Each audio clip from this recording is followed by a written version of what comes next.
अपने YouTube channel math डेलीसा में। अपना देखो टॉपिक चल रहा था सीक्वेंस एंड सीरीज। अपन उसमें कर रहे थे एपी का काम कंप्लीट कर लिया था अपन ने, लेकिन कई बच्चों ने व्हाट्सएप पर क्वेश्चन भेजे थे कि सर ये क्वेश्चन भी बताना आप। तो देखो वही क्वेश्चन देखो, पहला क्वेश्चन बच्चे ने भेजा था किसी एपी के n 2n 3n पदों का योग S1 S2 S3 हो तो इनमें से कौन सा ऑप्शन सही होगा। तो मैंने आपको शॉर्ट ट्रिक बताई थी कि यदि आपके पास इस तरह कोई आ जाए कि एबीसी मानना हो या कोई पद मानना हो तो अपन उनको या तो 1 1 1 मान लेंगे या 1 2 3 4 इस तरह मान लेंगे। यहाँ पर कितने पद है आपके पास? 3 पद हैं। तो ये लो अपन ले लेंगे कि जो पहला पद है वो 1 है, दूसरा कितना है 2 और तीसरा कितना है 3। ये कोई अपने पास क्या है? एपी है। अब अपने पास S1 क्या है? S1 है n पदों का योग यानी एक पद का योग। तो S1 का मान कितना हो जाएगा? यहाँ पर S1 का मान हो जाएगा 1, ठीक है। फिर S2 है 2n पदों का योग यानी 2 पदों का योग। तो S2 कितना हो जाएगा? 1 + 2 स्टार्टिंग के 2 पदों का योग यानी S2 कितना हो जाएगा? 3। S3 कितने पदों का योग है? 3n पदों का। तो 3 पदों का योग कर दो यानी S3 है वो कितना हो जाएगा? 1 + 2 + 3 यानी कितना हो जाएगा? 6। S1 की वैल्यू 1, S2 की वैल्यू यहाँ से कितनी आ गई? 3, S3 की वैल्यू कितनी आ गई? 6। अब इनमें से ऑप्शन देखना है कौन सा राइट है। तो अपन पहला ऑप्शन देखें, देखो क्या बनेगा? S3 कितना है? 6। ये लो इक्वल S1 + S2 1 + 3 क्या 6 है वो 4 के इक्वल होता है? नहीं होता है। तो पहला रॉन्ग है। दूसरा देखो S3 यानी 6 इक्वल है 2 × ये, तो ये लो 2 × S1 + S2 यानी 6 इक्वल किसके आएगा? 8 के। क्या होता है? नहीं होता है। सेकंड भी रॉन्ग। थर्ड देखो S3 यानी 6 3 × ये लो S2 - S1 3 - 1 2 यानी कितना आएगा? 6। ये लो 6 के इक्वल है यानी कौन सा ऑप्शन राइट हो जाएगा? सी ऑप्शन राइट हो जाएगा। आपको यही देखना है कि यदि कोई एपी लेनी हो जिसमें ए बी सी इस तरह बता रहे हैं या फिर n 2n इस तरह कोई से भी पद लेने हैं तो या तो उसको 1 2 3 ले लो और या फिर 1 1 1 ले लो। 1 1 1 तो कब लेनी है? जब कोई से दो ऑप्शन सेम नहीं बनते हैं। और 1 2 3 कब लेनी है? जब आपके पास सेम बन रहे हैं तब 1 2 3, ठीक है। अब देखो अगला क्वेश्चन। अब देखो अगला क्वेश्चन बच्चे ने डाला था किसी एपी की स्टार्टिंग की 4 पदों का योग 56 है तथा अंत से 4 पदों का योग 112 है, प्रथम पद 11 है तो पदों की संख्या यानी n का मान ज्ञात करो। तो काम वही है, अपन को कितने पद लेने हैं? 4 पद। स्टार्टिंग के 4 पद कैसे होते हैं एपी के? a + d a + 2d और a + 3d। और आप अंत से कहोगे तो मैंने पीछे बताया था आपको, यदि अंत से कहोगे तो इसमें तो प्लस दिया था a + d a + 2d और उधर क्या आता है? -d l l - d l - 2d l - क्या होगा? 3d। ये तो लास्ट से पद होते हैं और ये कहां से होते हैं? स्टार्टिंग से पद होते हैं। अब देखो अगले ने इन स्टार्टिंग के 4 पद है, इनका योग तो कितना दिया है? 56। तो ये लो इनका योग कर लो a + d a + 2d a + 3d। इनका योग है वो अपन को दिया है 56 यानी ये टोटल कितना हो गया? 2 3 4 यानी 4d और a और d कितने हो गए? ये हो गया 60 हो गया क्या? 3 और 3 60। ये लो कितना बन गया? 56। और इधर अपन लास्ट वालों का योग करें, लास्ट वाले का योग कर दो l l - d l - 2d l - 3d। ये है 112। अपन टोटल देखे तो हो जाएगा 4l - कितना d 60। ये हो गया। अपन इन दोनों को जोड़ें, भाई यहाँ पर 60 माइनस है, यहाँ पर 60 क्या है? प्लस है। अपन इन दोनों को जोड़ दें तो 60 से 60 तो जाएगा, क्या बनेगा? ये 4a + 6d इक्वल कितना? 56। ये है 4l - 6d इक्वल ये जोड़ें तो ये तो बनेगा 4a + 4l और ये टोटल अपने पास हो जाएगा कितना? 168। अपन 4 से डिवाइड कर दिया तो a + l इक्वल कितना हो जाएगा? 4 से डिवाइड कर दो कितना बनेगा अपने पास है? 42। एक की वैल्यू रख दो, एक की वैल्यू कितनी दे रखी है? प्रथम पद कितना है? 11। तो ये बनेगा 11 + l का फॉर्मूला रख दो। l का फॉर्मूला क्या होता है? a + n - 1d इक्वल कितना है? 42। 11 को उधर ले जाओ, 11 उधर जाकर किसका हो जाएगा? माइनस का। क्या रहेगा? वरना पहले एक का भी मान रख दो वापस, इसका भी एक का मान कितना रख दोगे? 11 n माइनस 1 d, d की वैल्यू बोलो कहां से रखोगे, d की वैल्यू यहां से आ जाएगी, a की वैल्यू 11 है तो ये लो, प्लस 60 इक्वल ये हो गया, ये 44 उधर जाकर किसका होगा, माइनस का, माइनस होगा तो 6d इक्वल कितना आ जाएगा, 44 माइनस कर दो 12 है, और d की वैल्यू कितनी आ जाएगी 2, ये लो, तो d की वैल्यू यहाँ से कितनी रख देंगे, 2 इक्वल कितना है 42, 11 11 22, 22 उधर जाकर किसका होगा, माइनस का, माइनस होगा इधर क्या रहेगा 2n माइनस 2, और उधर 22 माइनस करोगे तो कितना रहेगा 20, माइनस तो उधर जाकर प्लस कितना हो जाएगा 22, और n की वैल्यू कितनी आ जाएगी 11। अब कहीं कहेंगे सर इतने बड़े क्वेश्चन थोड़ी आते हैं, हाँ पीछे आ चुके हैं इतने बड़े क्वेश्चन, पीछे एग्जाम में इतने बड़े बड़े क्वेश्चन आ चुके हैं, बच्चों ने ये कहा था सर पेपर तो एकदम सेल्स आया था लेकिन क्वेश्चन नहीं हुए, तो बड़े क्वेश्चन आते हैं, जितने ज्यादा निकालोगे उतने निकालने की जो स्पीड है वो तेज होगी। ठीक है, अगला क्वेश्चन देखो, ये क्वेश्चन, इस क्वेश्चन में तो कोई दिक्कत होनी ही नहीं चाहिए थी, अब दिक्कत हो कहां गई वो बता नहीं है, कह रहा है कि ये है, इसके मूल है वो किसमें है, एपी में है, अक्स क्यूब यानी कितने मूल होंगे 3 मूल। अब आपको पीछे शायद पढ़ा होगा छोटी क्लासों में, आपके पास किस रूप में समीकरण होता है, ax cube bx square cx plus d बराबर 0, और इसके मूल क्या होते हैं, अल्फा बीटा और गामा, तो आपने alpha plus beta plus gamma का फॉर्मूला पढ़ा होगा माइनस b बटा a, alpha beta plus beta gamma plus gamma alpha equal पड़ा है c बटा a, और अल्फा बीटा गामा पड़ा होगा माइनस d बटा, ये आपके पास से फॉर्मूले होते हैं कब, जब त्रिघात समीकरण होता है और उसके मूल क्या होते हैं, अल्फा बीटा और गामा होते हैं। अब आपके पास ये भी त्रिघात समीकरण ही है, इसके कितने मूल होंगे 3 मूल, और तीनों मूल दे किसमें रखे हैं, एपी में, एपी में दिया 3 मूल मान लो, ये लो, इसके जो 3 मूल हैं वो अपने पास क्या है, a माइनस डी, a और a प्लस डी, 3 संख्या ये माननी बताई थी अपने। अब अपन पहला लगाए कि इन मूलों का योग वो किसके बराबर होगा, माइनस b बटा a, तीनों का योग कर दो, a minus D plus a plus D, किसके इक्वल होगा, माइनस b बटा a, माइनस b बटा a, माइनस माइनस का 12 बट्टे 1, कौन जाएगा, d से d जाएगा, कितना हो जाएगा 3a, ये प्लस 12 यानी a की वैल्यू है वो कितनी आ जाएगी 4 आ जाएगी। हो गया इतना काम, तो कोई दिक्कत नहीं है। अब ना ये तो किसी काम में नहीं है, लास्ट वाला ले लो, लास्ट वाला क्या है, अल्फा बीटा गामा, अल्फा की जगह ये, बीटा की जगह ये, गामा की जगह ये, a minus D, a plus D, किसके इक्वल, माइनस डी बट्टा a, माइनस डी की वैल्यू माइनस 28 बट्टा a की वैल्यू ये लो, a प्लस डी और a माइनस डी क्या बनेगा, a square minus D square, a है ये हो गया प्लस 28, a की वैल्यू रखो, a की वैल्यू कितनी दी अपन को, ये लो 4 का स्क्वायर कितना हो जाएगा 16 माइनस डी स्क्वायर, ये 4 है बराबर कितना 28, 4 से उधर डिवाइड कर दे तो इधर रहेगा 16 माइनस डी स्क्वायर, 4 से डिवाइड कर दोगे कितना आएगा 7, डी स्क्वायर बराबर कितना रह जाएगा 9, और डी बराबर सार्वंतर है वो कितना आ जाएगा प्लस माइनस 3। यदि आपके ऑप्शन में प्लस 3 है तो प्लस 3, माइनस 3 है तो माइनस 3, और ये पूरा देगा प्लस माइनस 3, तो ये ऑप्शन हो जाएगा। तो इसमें तो कोई दिक्कत ही नहीं थी। यदि आपको ये ध्यान में था, पीछे की क्लासों का 9th या 10th में आता, यदि ये ध्यान में था तो इस क्वेश्चन में कोई भी दिक्कत नहीं थी, आराम से हो जाता। ठीक है, अब देखो आगे एक और क्वेश्चन।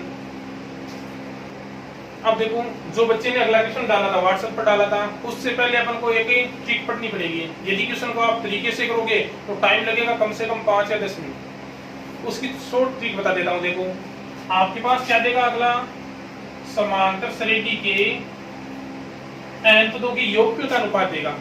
दो समांतर श्रेणी है, उनके n पदों के योगफल का अनुपात देगा। तो पहली श्रेणी को SN का है, दूसरी को SN डेश का है। इसका n पदों का योगफल क्या होगा, n बटा 2 2a plus n minus 1d, और ये दूसरी है, इसके n पदों का योगफल n बटा 2। अब इसके प्रथम पद को दूसरा मान लो, 2 कैपिटल A n माइनस 1, सार्वंतर को भी कैपिटल D कर दो। आपको ये चीज तो देगा, अगला दो श्रेणी के n पदों के योगफल का अनुपात देगा। ठीक है, अब अपन n/2 से n/2 जाएगा, क्या रहेगा 2a n minus 1d, 2a n minus 1 capital D। एक को अकेला बनाए अपन तो 2 से डिवाइड कर दो, 2 से डिवाइड करें तो ये लो, नीचे भी 2 से डिवाइड करें तो कैपिटल ए n माइनस 1/2 और क्या रहेगा b। ठीक है, अपन थोड़ी देर के लिए जो n माइनस 1/2 आया उसकी जगह क्या रखते हैं अपन m माइनस क्या रख दे 1 रख दे, क्या रख दे m माइनस 1 रख दे। तो देखो क्या बनेगा a प्लस इसकी जगह क्या रखना है m माइनस 1, ये लो बट्टे में भी capital A plus m minus 1 और कैपिटल D। ये सरीडी का a प्लस n माइनस 1 होता है तो n वापस होता है, m माइनस 1 है तो कौन सा पद हो जाएगा m वापस। बट्टे में भी capital A plus m minus 1 तो ये भी सेकंड जो समांतर श्रेणी है उसका कौन सा पद हो जाएगा m वापस हो जाएगा। होगा कि नहीं होगा? आपको ये तो देगा और ये पूछेगा, आपके पास ये तो क्या होगा दिया हुआ होगा और ये अपन को क्वेश्चन में ज्ञात करना होगा, ये देगा ये ज्ञात करना होगा। तो इसकी शॉर्ट ट्रिक क्या है, यहां से अपन n की वैल्यू निकाल लें। तो n की वैल्यू क्या आएगी 2 को ले जाओ उधर, ये लो 2m माइनस 2 माइनस 1 उधर जाएगा प्लस यानी n इक्वल कितना रह जाएगा 2m माइनस 1 रह जाएगा। आपको ये ध्यान रखना है, आपको क्या ध्यान रखना है, वो ध्यान में रखना है कि n है वो किसके बराबर होगा 2m माइनस 1 के बराबर होगा। अब आपको ये देगा n की जगह n का मान निकाल कर आपको रखना होगा, तो ये तो ध्यान में रख जाएगा, ये देगा ये पूछेगा, याद क्या रखना है शॉर्ट ट्रिक n इक्वल किसके होगा 2m माइनस 1। अब जो क्वेश्चन भेजा था वो क्वेश्चन अब देखो आप, देखो उसके ऊपर क्वेश्चन क्या है, यदि दो समांतर श्रेणी के n पदों के योगफल का अनुपात कितना है 3n plus 5 upon 2n minus 3, तो उनके 6वें पदों का अनुपात ज्ञात करना है। अब यदि आप लोग तरीके से करोगे तो कम से कम कितने मिनट है 5 या 10 मिनट आराम से लगेगी। यदि अपन को अपने वाली ट्रिक याद है, ये ट्रिक बताई थी आपको, यदि ये ट्रिक याद है आराम से हो जाएगा, कोई दिक्कत ही नहीं है। आपके पास n बराबर क्या है, n बराबर है 2m माइनस 1, कौन सा पद चाहिए 6वां, तो n की जगह कितना रख दो 6 रखोगे तो क्या बनेगा 2 क्रॉस 6 माइनस 1 यानी n बराबर कितना आ जाएगा 11। n है उसकी वैल्यू कितनी आ जाएगी 11 आ जाएगी। अपना जो ये दे रखा है उसमें n की जगह कितना रख दो 11 रख दो बस, ये लो पहली का 6 ये लो, सेकंड का 6वां पद है ये, n की जगह कितना रखोगे 11 तो ये हो जाएगा 3 गुणा 11 प्लस 5 बट्टे में 2 गुणा 11 माइनस 3, अनुपात क्या आ जाएगा 33, 33 और 5 कितना हो जाएगा 38, ये 22, 22 और 9 कितना हो जाएगा 19, देखो 38/19 यानी कितना बनेगा 2/1 यानी जो आपका अनुपात है वो कितना आ जाएगा 2:1 आ जाएगा। तो यदि ट्रिक याद है तो आराम से शॉर्ट हो जाएगा और ट्रिक याद नहीं है तो बड़ा होगा। एक और क्वेश्चन देख लो,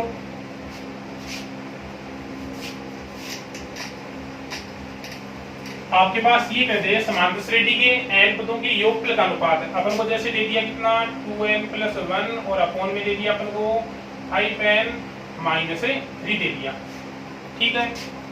अपन को वही काम हो तो उनके कितने पदों का पूछ लिया अपन को, ये लो कितने पद ले लो 11वें पदों का अनुपात ज्ञात करो। अपना फॉर्मूला क्या था n बराबर था कितना 2m माइनस 1, रखोगे n इक्वल कितना आ जाएगा 2m, n की जगह कितना रखोगे 11, 11 तो कितना हो जाएगा 22 माइनस 1 यानी n की जगह कितना रख दोगे 21। अब आपके पास इसमें जहां जहां n आया है उसकी जगह कितना रख दो 21 रख दो और सरल कर लो, ये लो t11 अपॉन में हो जाएगा t11 क्या बनेगा 21 रखोगे 42 प्लस 1 और ये हो जाएगा 21 को कितने से करो 5 से, ये लो 105 माइनस 3 तो ये हो जाएगा 43 बट्टे कितना रहेगा 102, या तो 16 होते होंगे नहीं होते तो ये अनुपात रह जाएगा 43 अनुपात 102, ये लो कोई दिक्कत नहीं है यहाँ तक, ठीक है। अब देखो आगे क्वेश्चन, देखो अगला क्वेश्चन ये डाला था क्या था, यदि एपी में टीपी बराबर 1 टीक्यू बराबर बी और टीआर बराबर सी है तब आपको इसका मान ज्ञात करना था। ऑप्शन है वो अलग अलग है, कोई दिक्कत नहीं है, क्या रख सकते हैं 1 1 रख सकते हैं। अपन ले लेते हैं a बराबर b1 है, b बराबर b1 है और c बराबर भी कितना है 1 है। ap है तो ap के पद है a b और c, तो अपन ने ap के पद क्या ले लिए 1 1 1 ले लिया, या तो 1 1 1 ले लो या 1 2 3 ले लो, एक ही बात है। अपन इसमें रखें a की जगह 1 रखोगे तो क्या बनेगा p माइनस q, b की जगह भी 1 रखोगे तो क्या बनेगा q माइनस r, c की जगह भी 1 रखोगे तो क्या बनेगा r माइनस p, p से p कैंसिल, q से q और r से r, कितना रहेगा 0 यानी कौन सा ऑप्शन हो जाएगा c ऑप्शन। इतने क्वेश्चन बच्चों ने डाले थे, सभी क्वेश्चन बता दिए। क्वेश्चन लगभग आने वाले हैं, जितने भी आज करवाए हैं लगभग क्वेश्चन है वो आने वाले हैं, या तो आ चुके हैं या आने वाले हैं। ठीक है, अब देखो अपने पास है अगली श्रेणी।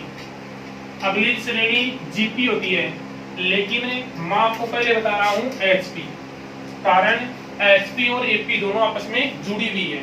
एचपी का छोटा सा टॉपिक है, देख लो कंप्लीट हो जाएगा आज। एचपी क्या बोलते हैं? हरात्मक श्रेणी। क्या नाम है? हरात्मक श्रेणी। हरात्मक श्रेणी का न तो कोई एनवे पद का योगफल का फॉर्मूला है और नहीं एनवे पद का फॉर्मूला है। योगफल और एनवे पद का फॉर्मूला नहीं है। क्यों नहीं है? क्योंकि जो हरात्मक श्रेणी है वो एपी की क्या होती है? व्युत्क्रम होती है। यदि आप एपी को उल्टा करोगे तो आपके पास क्या बनेगी? एचपी बनेगी। जैसे यदि 1 2 3 डैश डैश ये किस में है? एपी में है, तो इसका व्युत्क्रम उल्टा यानी 1 1/2 1/3 या आपके हैं वो किस में होंगे? एचपी में होंगे। यानी एपी को आप लोग उल्टा करोगे तो आपके पास कौन बनेगी? एचपी बनेगी, हरात्मक श्रेणी बनेगी, कोई दिक्कत नहीं है।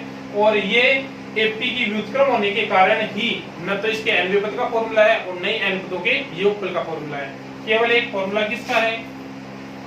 यदि ए बी सी किस में हो? एपी में हो, या फिर ये ले लो ए बी सी किस में है? एचपी में, तो इसका व्युत्क्रम यानी 1/a 1/b 1/c वो किस में होंगे? एपी में होंगे कि नहीं होंगे? अब ये एपी में है तो एपी का तो अपन ने क्या पढ़ा था? बीच वाले पद का डबल। यदि 3 पद समांतर श्रेणी में हो तो बीच वाले का डबल किसके बराबर होता है? फर्स्ट प्लस थर्ड के योग के। क्या बनेगा? 2/b लघुत्तम में आएगा। ac क्या बनेगा? a + c क्रॉस गुणा करते हैं तो b इक्वल कितना आ जाएगा? 2ac/a + c आ जाएगा। आपको ये जो है वो याद रखना है। कब? जब a b c एचपी में है तो याद क्या रखना है? b है वो इक्वल किसके होता है? 2ac/a + c के इक्वल होता है। ये आपको ठीक है याद रखनी है। फिर एक और याद रख लेना कि a और b का क्या ज्ञात करना हो? हरात्मक माध्य ज्ञात करना हो। क्या कहते हैं हरात्मक माध्य को? HM। उसका फॉर्मूला क्या होता है? 2ab/a + b। इसके अनुसार ही होता है। यदि दो पद a व b का हरात्मक माध्य ज्ञात करना है तो HM बराबर क्या होगा? 2ab/a + b। बस HP के अंदर इतने ही फॉर्मूले हैं। अब इसके ऊपर क्वेश्चन है वो देखो क्वेश्चन इसके ऊपर क्या कह रहा है? यदि A B C किसमें है? AP में है, तो BC CA और AB होंगे। अब अपने पास ये किस में दे रखे हैं? AP में। तो देखो दो तरीके बता देता हूँ। एक तो लेंथ की तरीका है। लेंथ की तरीका तो क्या है कि ABC AP में है, तो अपन ने पीछे पढ़ा है कि यदि ABC AP में हो तो सभी पदों में कोई संख्या जोड़ने पर, घटाने पर, गुणा करने पर या भाग देने पर सेम संख्या को जोड़ें, घटाएं, गुणा करें या भाग दें तो आने वाली जो संख्याएं हैं वो भी किस में होती है? AP में होती है। तो अपन क्या करते हैं इसमें? तीनों के अंदर ABC से डिवाइड कर दें। तीनों को किससे डिवाइड कर दें? ABC से। तो ये भी किस में होंगी? AP में। डिवाइड करें तो ये रहेगा 1/BC, ये रहेगा 1/AC और ये रहेगा 1/AB। ये भी किस में होगी? AP में। AP यदि है तो AP का व्युत्क्रम करते ही आने वाली संख्या है वो किस में हो जाती है? आने वाली संख्या है वो किस में हो जाती है? HP में। तो आपकी BC CA और AP ये किस में होगी? HP में होगी। ये कोई दिक्कत नहीं है। यदि इससे नहीं होता है तो मैंने आपको संख्या वाला बताया था वो कर लेना कि आपके पास कहीं भी AP में A B C N 2N 3N पद आए तो आप लोग या तो 1 1 1 मान लो या 1 2 3 मान लो। अपन क्या करते हैं? इनको 1 2 3 ले लेते हैं। ये लो जो अपनी A B और C ये है, इसको अपन ने क्या ले लिया? 1 2 और क्या ले लिया? 3 ले लिया। ठीक है, तो ये क्या बने? अपन यहाँ पर मान रखे BC का मतलब कितना हो गया? 6। फिर क्या है? CA का मतलब कितना हो गया? 3। फिर कौन है? AB का मतलब कितना हो गया? अपनी संख्या होगी 6 3 और 2। चेक कर लो। अपन ने फॉर्मूला क्या पढ़ा था? तीन संख्या A B और C किसमें? HP में। कब होती है? जब B बराबर कितना है? 2AC/A + C आए। तो चेक कर लो B यानी 3 इसके बराबर होना चाहिए 2AC। ये लो अपॉन में A + C मतलब ये लो 3 इक्वल कितना रहेगा? 8 ऊपर 4 यानी 6/2। 6/2 का मतलब 3 इक्वल कितना? 3। तो अपनी ये जो संख्याएं थी वो किस में है, एचपी में। इसका मतलब ये संख्याएं आपकी किस में है, एचपी में। तो या तो इस ट्रिक से कर लो और चाहो तो उससे कर लो। और देखो आगे क्वेश्चन एचपी पर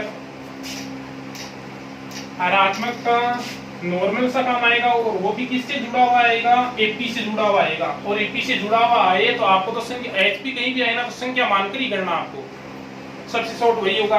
अगला क्वेश्चन देखो, यदि ए बी और सी किसमें है, एचपी में,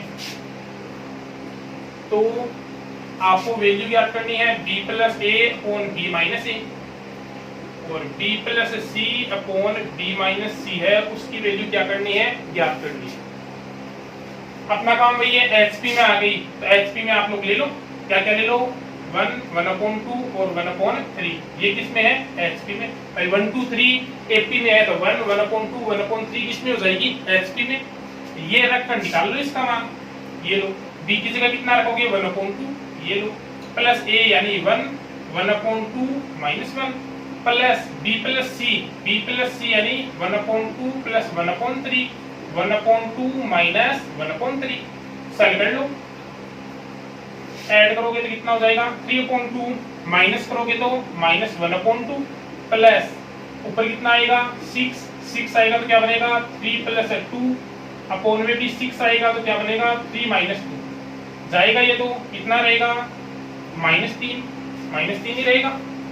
और ये रहेगा अपना 6 से 6 जाएगा कितना, 5/1 यानी कितना रहेगा, 5। ऐड करोगे तो आपका आंसर कितना आ जाएगा, 2 आ जाएगा। आपके पास कोई ना कोई ऑप्शन में कितना होगा, 2 होगा, आपका वो राइट हो जाएगा। तो यदि कहीं भी एचपी आपको दिखाई दे तो आप लोग उसको संख्या मानकर ही करोगे। अब ये 3 थी तो अपन ने 1, 1/2, 1/3 ले लिया, 4 होते तो 1, 1/2, 1/3, 1/4 ले लेते, कोई दिक्कत नहीं है यहाँ तक। अगला देखो क्वेश्चन,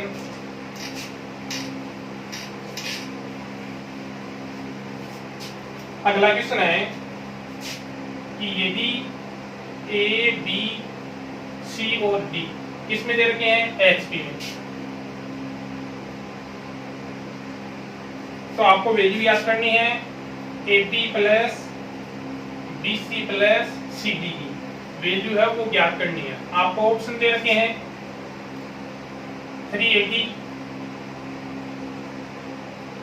सेकंड ऑप्शन दे रखा है 380, थर्ड ऑप्शन दे रखा है a plus B C plus D, और फोर्थ ऑप्शन दे रखा है नल, यानी कोई सा ही नहीं है। ठीक है, आपके पास एचपी है, एचपी आपको बता दी संख्या मानकरी करनी है। अपन ने ये लो कितनी है संख्या, 4 संख्या, अपन ने 4 संख्या ले ली, 1, 1/2, 1/3 और 1/4। ये 4 पदों की क्या हो गई, एचपी हो गई। इसकी वैल्यू निकाल लो, क्या है, एबी, एबी का मतलब ये लो, प्लस बीसी, बीसी का मतलब 1/2, 1/3, प्लस सीडी, सीडी का मतलब 1/3 किससे क्रॉस, 1/4 से। क्या आएगा लघुत्तम, ये लो, क्या बनेगा, 6, ये हो गया 6 यानी कितना बनेगा, 2, ये लो, ये कितना आएगा, 1, क्या बनेगा, 6 2 8 9/12, 9/12 का मतलब कितना हो गया, 3/4। इसका मान कितना आ रहा है, 3/4 आ रहा है, ये लो, इसका मान आ गया 3/4। अब इनमें से वो ऑप्शन सही होगा जिसका मान कितना है, 3/4 आए। तो पहले का देखो 380, ए की वैल्यू कितनी है, 1, और डी की वैल्यू कितनी है, डी की वैल्यू कितनी है, 1/4, कितना आएगा, ये लो, सेम आ रहा है। इसका मतलब कौन सा ऑप्शन हो जाएगा, फर्स्ट ऑप्शन। आगे वाले को चेक करने की जरूरत ही नहीं। तो सबसे सरल कब होगा, जब संख्या मान कर करोगे। ठीक है, आगे देखो एक और क्वेश्चन देख लो,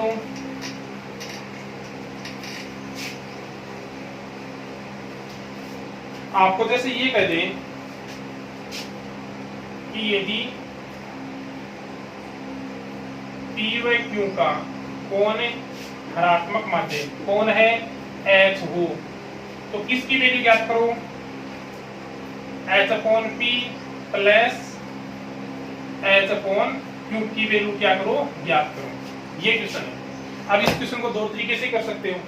पहला तरीका तो यदि H, P और Q का हरात्मक माध्य है तो H किसके बराबर होगा, H बराबर होगा 2PQ upon P plus QP, होगा कि नहीं होगा। इसकी वैल्यू रख दो, ऊपर वाले में रखोगे तो क्या बनेगा 2pq upon p into P plus Q बनेगा। यहाँ पर h की वैल्यू ये रखोगे तो क्या बनेगा 2pq upon q into P plus Q. p से p जाएगा क्या रहेगा 2 upon p plus q, p से p जाएगा q अपॉन ये रहेगा और यहाँ पर कौन जाएगा q से q जाएगा तो क्या रहेगा 2p upon p plus q।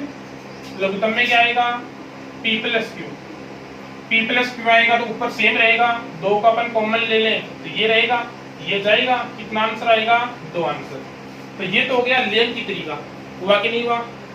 अपन करते हैं कौन से तरीके से, अपन कोई शॉर्ट तरीका करते हैं, ठीक है। तो अपन क्या ले लें कि जैसे 1/2 और 1/3 किस में है HP में है कि नहीं है, ये 3 संख्या है वो किस में है HP में।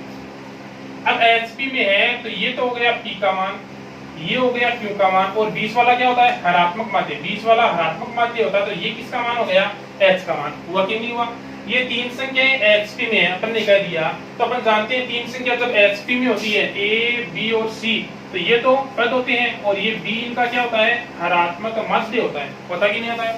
तो अपन यहाँ पर ये मान P H और Q के आ गए वो मान रख दो, इसमें कौन है H बट्टे P तो हो गया 1/2 अपॉन P का मान कितना 1, फिर क्या है H अपॉन Q 1/2, Q का मान कितना है 1/3, क्या बनेगा ये तो 1/2 रहेगा, यहाँ पर 2 नीचे 3 का चला जाएगा ऊपर, ये लो कितना लघुत्तम में आएगा 2, क्या बनेगा 1 + 3 यानी कितना 4/2 यानी कितना आएगा 2। तो चाहे इस मानदंड निकाल लो चाहे इसकी सहायता से निकाल लो, आंसर कितना आना है 2 ही आना है। लेकिन आपका सेल कौन सा रहेगा संख्या मानने वाला। तो HP के अंदर जरूर ध्यान रखना कि कहीं भी HP आ जाए तो आपको हमेशा उसको संख्या मानकर ही करना है। AP का काम खत्म हो गया, आज HP का काम भी खत्म हो गया। अगले वीडियो में लास्ट रही अपनी GP, तो अपन लास्ट टॉपिक GP अगले वीडियो में डालेंगे। यहाँ तक यदि किसी की दिक्कत है तो व्हाट्सएप नंबर या फिर कमेंट में जरूर बताएं।